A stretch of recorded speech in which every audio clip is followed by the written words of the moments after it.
querido Mestre Jesus,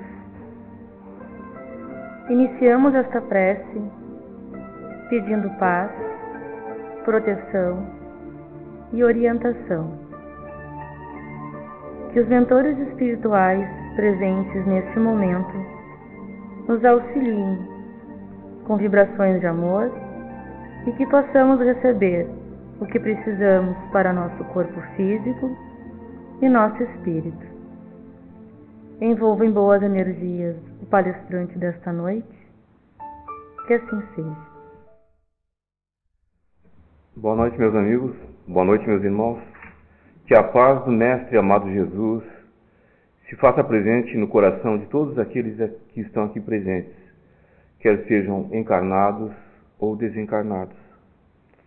Para nós é uma grande alegria, uma grande satisfação quando nós voltamos sempre a essa casa. Alguns minutos atrás, Deus passou ali e me cumprimentou, agradecendo por eu estar aqui. Quando, na verdade, se alguém tem que agradecer, sou eu de poder estar entre vocês, meus amigos, meus irmãos, na realização desse trabalho, que é uma oportunidade para nós trabalharmos, não é?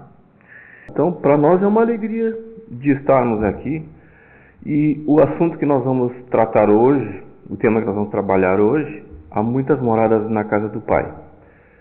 Há muitas moradas na casa do Pai é o capítulo 3º do Evangelho segundo o Espiritismo. E ele é de extrema importância, por que não dizer de relevância, frente à temática espírita, à doutrina espírita. Tanto é que ele é um dos pilares. Há muitas moradas na casa do Pai. Lá no Evangelho segundo o Espiritismo, nós vamos ter o primeiro capítulo, que eu não vim destruir a lei. O segundo capítulo, a meu reino não é deste mundo. E o terceiro, há muitas moradas na casa do Pai. Quando nós falamos há muitas moradas na casa do Pai, há de se entender primeiro o que é a casa do Pai. Quem é Pai aqui no caso? O Pai é Deus, né? O Pai de todos nós. Deus, nosso Senhor. Deus, inteligência primeira, não é? Inteligência primeira, causa primária de todas as coisas. Inteligência foi quem nos criou, quem nos gerou, que nos deu toda a condição de vida. Deus. E o que é essa casa? Essa casa é o universo. E as moradas são as diversas humanidades, os diversos mundos que existem no mundo. Lá, há 2000 anos atrás, não é? O Cristo já falava sobre isso. Já há mais de 2000 anos atrás, o Cristo já falava sobre isso, dessas moradas que existem no universo. Quando nós falamos em moradas, nós poderíamos dividi-las em três situações. Primeiro seriam as humanidades relativas ao universo, planetas, enfim. A segunda divisão a segunda classificação seria com relação às regiões espirituais que constituem o nosso mundo, o nosso planeta. E com relação às moradas, uma terceira possibilidade é com relação aos universos mentais nossos. O primeiro, só para nós termos uma ideia, o quão isto se tornou tão, vamos dizer assim, já aceitável pela maioria de nós, com relação à existência de outros mundos, é uma coisa tão real que hoje é o inverso. É até, vamos dizer assim, é impossível dizer que não existam outros mundos habitados. Nós chegamos hoje no ano de 2023, existem protocolos formados, montados, com relação, inclusive, ao primeiro momento em que se tenha esse contato com outras civilizações, com outros habitantes, com outros irmãos nossos de outros mundos. Para termos uma ideia assim muito rápida, não é? Com relação a isso, só de pensarmos que, por exemplo, não é nem exemplo, é uma coisa bem real, não é? Que o nosso mundo, o planeta Terra, ele é 1.300.000 vezes menor que o Sol. E que o Sol, ele é cerca de milhões de vezes menor que Antares. Se nós procurarmos lá no Google, são citações dos espíritos, que isso aí já vinha lá quase do século XIX, eles já falavam sobre isso. Já mencionavam para nós. O Antares, se nós procurarmos lá no Google, é a 16ª estrela com maior luminosidade que nós enxergamos durante a noite. Então, já fica difícil, não é? Então, como é que a gente vai fazer essa contagem? É uma coisa sem equipamento, sem termos um instrumento adequado, mas de olharmos e enxergarmos tanta estrela, não é? E aí vem a citação dos próprios espíritos lá de trás, o Emmanuel falando sobre isso, né? Que o nosso próprio Sol, ele é milhões de vezes menor do que essa estrela chamada Antares. Então, e se nós olharmos durante a noite, nessa vastidão, a quantidade de pontinhos luminosos, cada pontinho luminoso daquele ali é uma estrela. No entorno de cada uma dessas estrelas, vão ter planetas orbitando, girando em torno dessas estrelas. Então, são mundos que lá existem. Nós, no ano de 2023, tentarmos negar, não é? Tentarmos negar tentarmos negar que é difícil que exista a vida além da nossa, é algo que vai totalmente contra a lógica. Inclusive, existem modelos matemáticos que mostram que é impossível a não existência de vida fora do nosso mundo. Ou seja, tem que existir vida fora do nosso mundo. Matematicamente, existem modelos lá que comprovam isso. São ferramentas que se usam. Então, vejam, nós chegamos a um ponto que mesmo cientificamente não há como negar que existam outras humanidades, que existam outros mundos mais adiantados ou mais atrasados do que o nosso. Quando chegarmos lá, nós vamos descobrir, não é? Em 1970, quem é um pouquinho lá, nem precisa eu dizer ser um pouquinho mais velho, mas não precisa hoje, as ferramentas que se tem disponível por intermédio da internet, lá do YouTube, né? Vocês procurem lá o Pinga Fogo. Pinga Fogo era um programa realizado na TV Tupi Canal 4, lá no final da década de 60, início da década de 70. Num desses programas, houve o Chico Xavier, ele foi alvo de uma entrevista. De acordo com os dados estatísticos da época, foi os programas com maior índice de aclamação, maior índice de pessoas assistindo, não é? Até então. E de lá para cá, pegando o universo e comparando, não existiu nada igual. Nesse programa, o Chico falava da diversidade de mundos habitados, enfim, não é? E ele fazia citação de que seria nós, em breve tempo, nós nos encontraríamos, nós entraríamos em contato com outras civilizações. E ele faz uma citação, em decorrência desses programas, posteriormente, reuniões, se eu não me engano, na FEB, né, de que quando nós atingíssemos a instalação, chegássemos a um momento de instalações na Lua, não é? Seriam, vamos dizer assim, efetivados os primeiros contatos oficiais com a raça humana. Bom, só para vocês terem uma ideia, a NASA estabeleceu um programa agora, foi divulgado essa semana agora, não é? Que começou o planejamento mais efetivo da construção de bases lunares na Lua. Claro, em decorrência também de programas que estão sendo desenvolvidos pela China também, né? Mas essa corrida também ela acaba sendo positiva porque ela respinga de forma, vamos dizer assim, positiva, com efeitos benéficos para o resto da humanidade. Então, a primeira viagem oficial, levando equipamentos, enfim, ela sai agora em dezembro, no final deste ano, com esses equipamentos que vão começar as construções lá na Lua, em solo lunar. E aí o Chico lá em 71 já falava desses artefatos, desse material, desses procedimentos que seriam assumidos pelo homem. Aí as pessoas vão dizer assim, bom, o Chico adivinhou.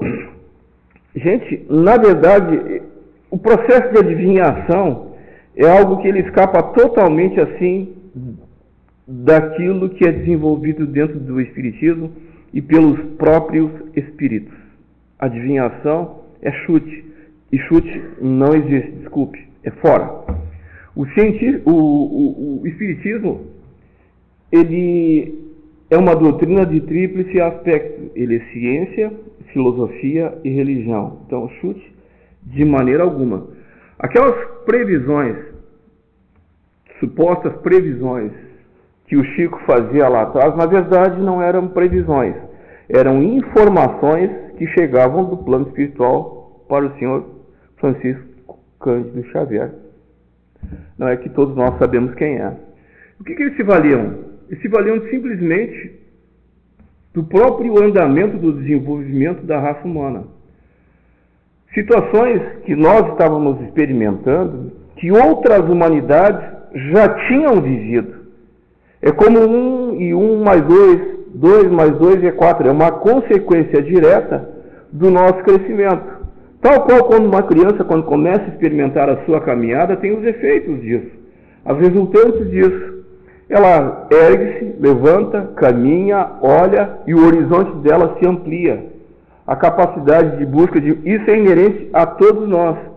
A raça humana também, como um todo, não seria diferente. Então aquilo que estava sendo antevisto lá quando ele falava de forma segura e sabedora, porque ele tinha ciência em cima do conhecimento que os próprios espíritos estavam passando para ele.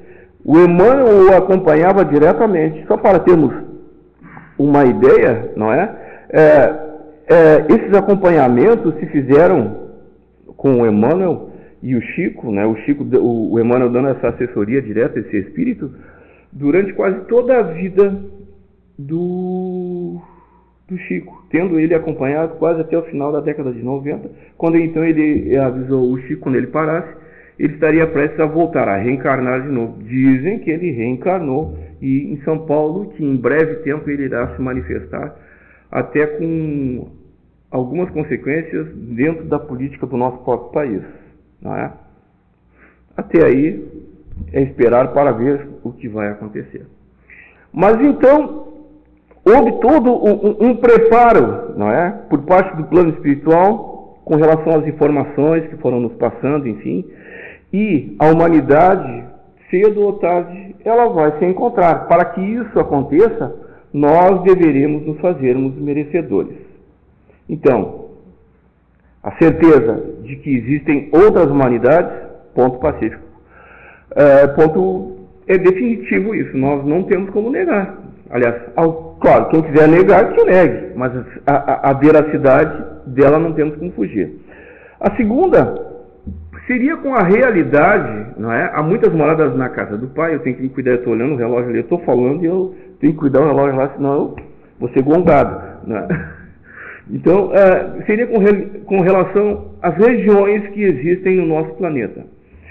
Bom, nós estamos encarnados no presente momento, nós estamos investidos de um corpo físico. Quando nós desencarnamos, nós perdemos o corpo físico, mas com a morte do corpo físico, nós continuamos vivos ainda, porque nós somos espíritos, e espírito não morre jamais.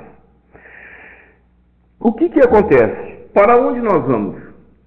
A grande maioria de nós, às vezes permanecemos nessa região mesmo aqui onde nós estamos.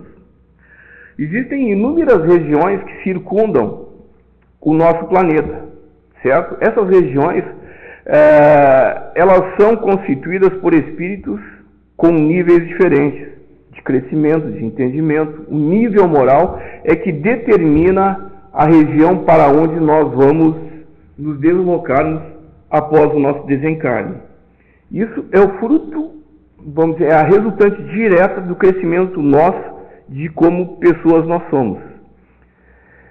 Os espíritos nos informam, gente, que acontece o seguinte: a grande maioria de nós, quando desencarna, é um problema extremamente difícil de ser superado para nós, da situação do nosso desencarne, de nós nos desligarmos desse plano ao qual nós estamos aqui neste momento.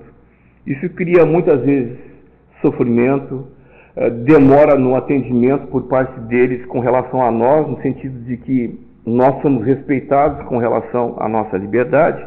Então, essa opção assumida por nós de permanecermos aqui, de ficarmos guindados a esse plano, ela é decorrente intimamente do nosso livre-arbítrio e de quem nós somos. Isso é uma situação bem dramática. Mas o que faz com que nós permaneçamos aqui nesse plano? Basicamente, o nosso apego. Apego ao quê? Principalmente aos bens materiais, aos sentimentos que nós desenvolvemos de apego ao ter, coisa que nós deveríamos, quando encarnados, nos preocuparmos com relação ao nosso ser.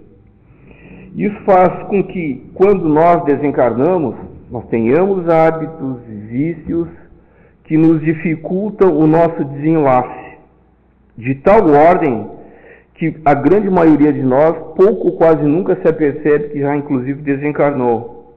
E ficam rondando de um lugar para o outro.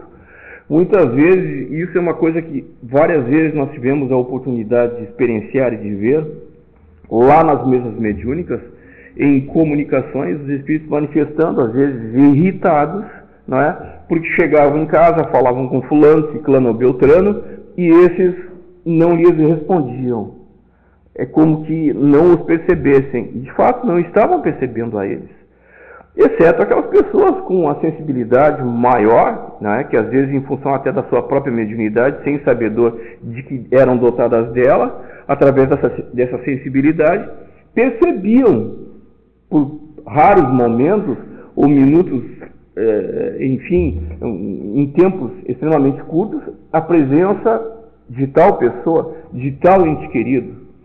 E isto fazer com que o espírito sofresse muito. Muitas vezes ele quisesse interferir nos assuntos da família, dos amigos, das pessoas, enfim, faz com que muitas vezes o espírito sofra também, por não... As ideias, eles a percebem com tal realeza, com tal intensidade, os sentimentos que estão sendo expressados pelas pessoas, com as suas ideias, com as suas conversas, com as suas manifestações, não é? Então, o espírito sofre muito, muito mesmo, não é? E até ele dar-se conta, dele lembrar de pedir, não é? De querer muitas vezes, numa postura mais humilde, de deixar-se ser levado pelos bons espíritos para ser socorrido, para ser esclarecido, até chegar num posto de socorro no plano espiritual, às vezes demanda uma quantidade enorme de anos, não é? Meses, anos, enfim, e esse espírito fica sofrendo, vagando, enfim, por regiões de sofrimento, e nos níveis um pouco acima do nosso mundo, desse plano que nós nos encontramos, existem legiões de espíritos incumbidos, ou com, vamos dizer assim, a missão não muito agradável, de inclusive escravizar aqueles menos esclarecidos, não é? Então, deixa eu cuidar o tempo lá. Por que os senhores acham, então, onde é que vem, por exemplo, essa ideia de lá nas encruzilhadas depositarem animais, depositarem materiais com sangue, depositarem materiais comestíveis? A quem está sendo direcionado isto? A quem? A espíritos, vamos dizer assim, ignorantes, e esse ignorante aí, vamos colocar assim, até em respeito aos nossos irmãos desencarnados, porque esse fato não é que eles se propõem muitas vezes a serem maldosos, não é isso. É que na ignorância deles, e essa ignorância é o não saber, é o não entender, o não compreender, eles deixam-se ser levados por outros espíritos que têm um saber maior, e saber, ter conhecimento, não é sinônimo de nível moral, de ser bom, não é isso. não é? Deixam ser levados por espíritos com maior esclarecimento, com maior entendimento, com maior, né? Deixam-se ser levados e sendo submetidos à condição de executarem, de realizarem trabalhos em prol do recebimento de materiais que julgam eles precisarem ainda. Então vejam bem, aquele espírito que foi um fumante, aquele espírito que gostou muito de carne, gostou de doces, enfim, de coisas comestíveis, quando ele desencarna, ele carrega consigo as mesmas sensações. Porque pensem os senhores, tá? O que é que define o gosto de alguma coisa, a predileção por uma comida? Vamos falar de nós encarnados rapidamente aqui. Não é o sabor? É o sabor. O doce, o salgado, enfim, a bebida. Mas isto está associado à satisfação de sensações que nós absorvemos quando nós ingerimos um alimento. Através das terminações nervosas nossas, passam essas sensações e eu, espírito, capto isso. E sensações não é algo que eu pegue, mas é algo que eu sinto. Então essa capacidade de sentir, eu, espírito, carrego comigo. O fato de eu não ter mais o corpo, não quer dizer que eu não tenha essas necessidades ainda. Eu continuo as tendo ainda. Então eu não tenho mais o corpo. Mas então alguém vai ter que me fornecer isto. Alguém vai ter que me dar isto. Aí existem espíritos com um grau de conhecimento maior, porém voltados para o mal, que dizem isso. Não, nós temos como satisfazer as tuas necessidades. Essas necessidades, elas vão ser, vamos dizer, saciadas ou preenchidas na medida em que tu se dispores a trabalhar por isso e por isso, por aquilo. Então vejam bem, quando uma pessoa vai lá num centro, num outro segmento religioso, enfim, e faz essa barganha, olha, eu preciso que faça isso e isso para mim. Aí vem uma entidade que incorpora um determinado cidadão lá e diz, para que isso você consiga, você tem que fazer esse tipo de pagamento. Tem que ir lá na encruzilhada. Por quê? Porque quando ele vai lá na encruzilhada, é como se ele estivesse pagando alguém. E esse alguém, na verdade, ele existe. São os espíritos ignorantes. E esses espíritos, então, deixam-se levar. Eles fazem aquelas ações, mas são ações, vamos dizer assim, sem comprometimento. Então, os senhores vão entender que muitas vezes esse tipo de trabalho, de interferência, são feitas, em determinado tempo eles perdem o valor, eles perdem a ação, o efeito. Porque o espírito foi lá, fez a interferência, assoprou, às vezes interferiu num relacionamento, fez sugestões para que a pessoa tomasse essa ou aquela atitude, ele cumpriu a parte dele, ele cai fora. Algum tempo depois, os frutos da interferência feita por ele, por exemplo, sobre um casal, cessam. E a pessoa às vezes muda de comportamento. Ah, como é que eu pude fazer isso? Claro, ele fez aquilo assim ou assado, porque ele foi inspirado por um espírito inferior. E esse espírito inferior, após ter interferido, ele teoricamente cumpriu o serviço dele. Se ele cumpriu o serviço dele, ele vai lá e recebe aquilo que ele cobrou. As consequências daquele ato, bem, aquilo ali é outra coisa, não é? Então, isso acontece nessa região que nós perambulamos ainda aqui. Assim como acontecem lá nas mesmas regiões, que a gente vai ver a comunicação direta de espíritos que desencarnaram, assistiram à própria decomposição do corpo físico. Parece uma coisa aterrorizante, parece uma coisa assim... Só que a gente tem que entender que isso são coisas bem mecânicas mesmo, gente. Decomposição, corpo. O que aconteceu? Morreu, a estrutura se decompõe, as estruturas moleculares, os tecidos, enfim, tudo se decompõe em volta, é a decomposição. Mas eu, espírito, continuo vivo, porque na verdade o meu corpo, o corpo que eu estava usando, não é? Ele é uma estrutura temporal, que ela vai estar se desgastando. O próprio nosso envelhecimento está mostrando isso. Em algum tempo nós vamos ter que trocar de roupa. Aí o que a gente faz? Se desliga, os cordões perispirituais são cortados, morri, está lá, foi para a saúde, vai para debaixo da terra, deu. Agora, eu, entidade, continuo vendo, sentindo, amando, odiando, enfim, continuo vivo, eu continuo existindo. E aonde é que eu vou transitar? Por as regiões, vamos dizer assim, em que eu me identifico com elas. Agora, se quando encarnado eu fui voltado para o bem, eu tentei fazer, eu tive atitudes altruístas, eu trabalhei exatamente o bem. Eu não posso me prolongar muito. Tá? Ali eu estou há 2 minutos de cedo. Eu tenho que terminar. Então, o que acontece? Em breve tempo, não é? Se eu tive uma vida voltada para o bem, procurando realizar ações em prol do meu semelhante, sendo útil, sendo bom, eu vou colher os frutos disso. Consequentemente, eu vou ter condições de ir para outras regiões melhores. E os próprios espíritos que habitam essas regiões estarão incumbidos, inclusive, de me socorrerem, de me buscarem, de me ajudarem. E quando eu digo a mim, não é a mim, eu falo aqui a nós todos. Mas para que isso aconteça, é com o nosso consentimento, com a própria mudança nossa de frequência, de comportamento do nosso trabalho. E o terceiro, eu estou olhando ali 5 minutos, falta para terminar e eu tenho que... Bom,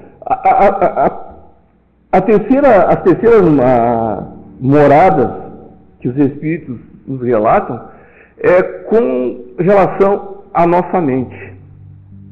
Cada um de nós, dentro do seu universo mental, tem lá suas particularidades, tem lá as suas vidas, tem lá os seus sonhos, tem lá os seus desejos, os seus pecados, os seus erros, enfim.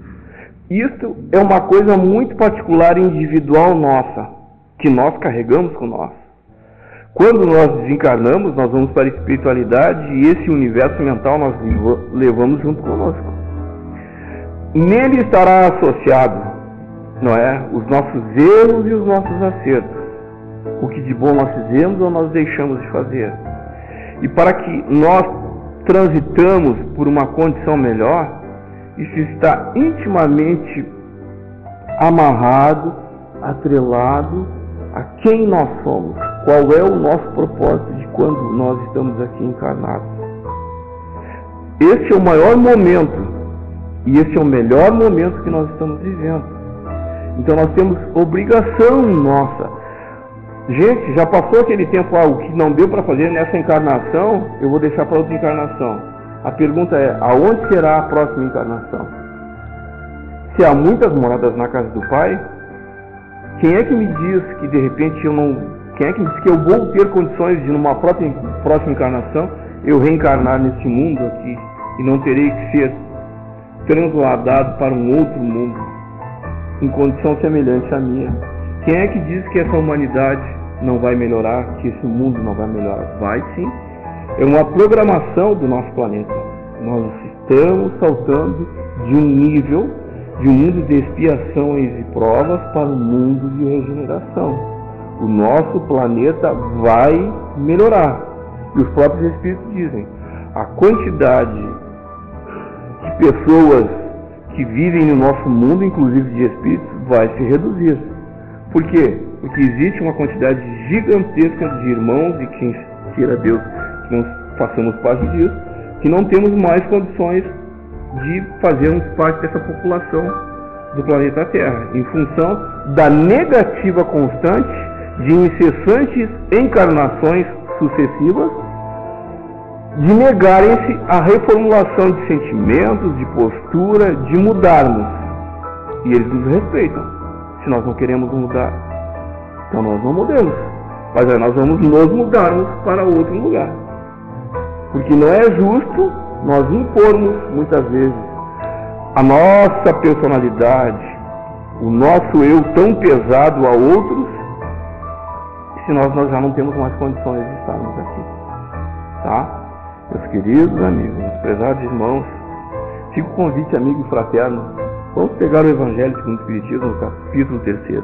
Há muitas moradas na casa do Pai. Leiamos, reflitamos e vamos pensar o que nós temos que fazer para melhorarmos os nossos sentimentos, o nosso procedimento.